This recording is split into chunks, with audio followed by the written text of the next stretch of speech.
Your Excellencies, ladies and gentlemen,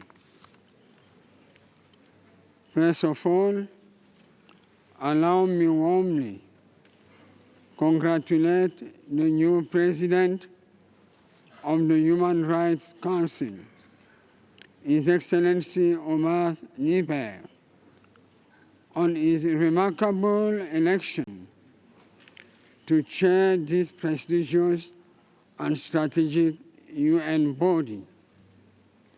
I would like to assure him of the total support of my delegation. May I also take this opportunity to congratulate His Excellency Volker Türk, High Commissioner for Human Rights, on the outstanding organization of the 75th anniversary of the Universal Declaration of Human Rights. Excellences, Mesdames, Messieurs, les 75 ans de la Déclaration universelle des droits de l'homme marquent certes un jalon significatif, mais il nous rappelle également l'ampleur des défis qui persistent.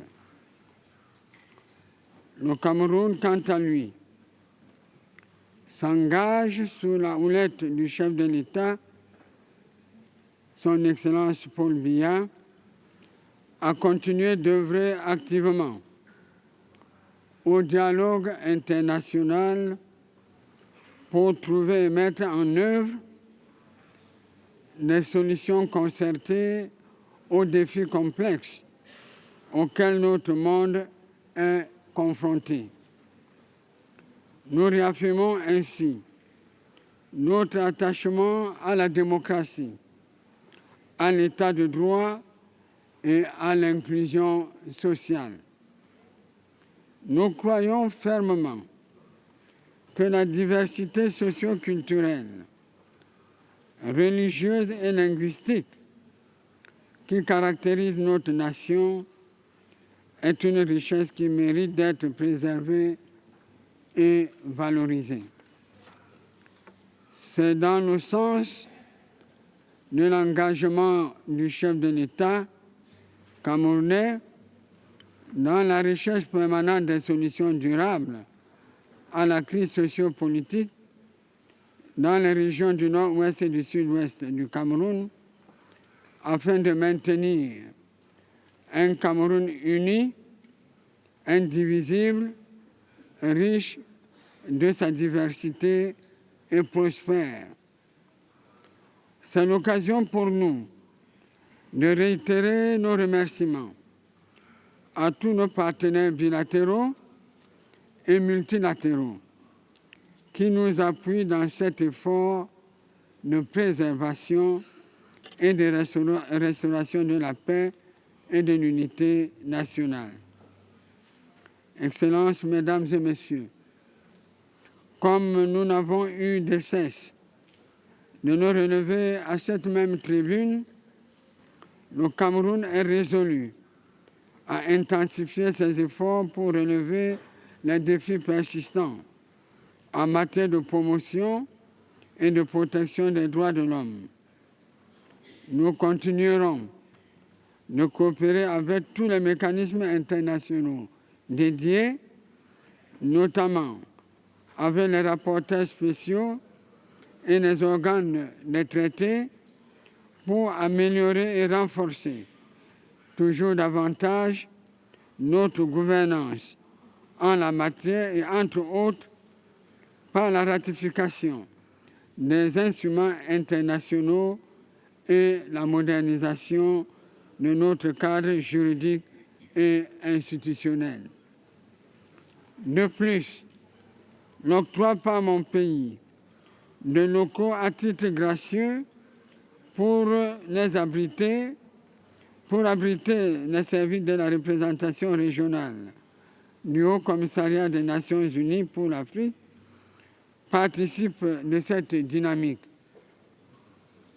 Excellences, Mesdames, Messieurs, comme vous le savez, mon pays a effectué en novembre dernier son 4e passage à l'examen périodique universel.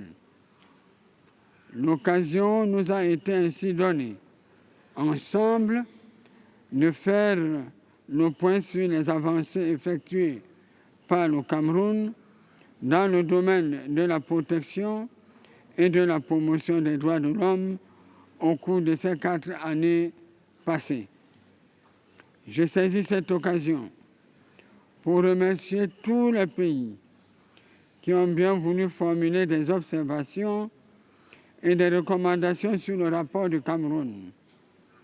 Cela témoigne, à n'en point douter, de l'intérêt que vous portez à mon pays. Je remercie également le haut-commissaire aux droits de l'homme d'avoir bien voulu accepter d'accompagner mon pays dans la mise en œuvre des recommandations issues de cet exercice.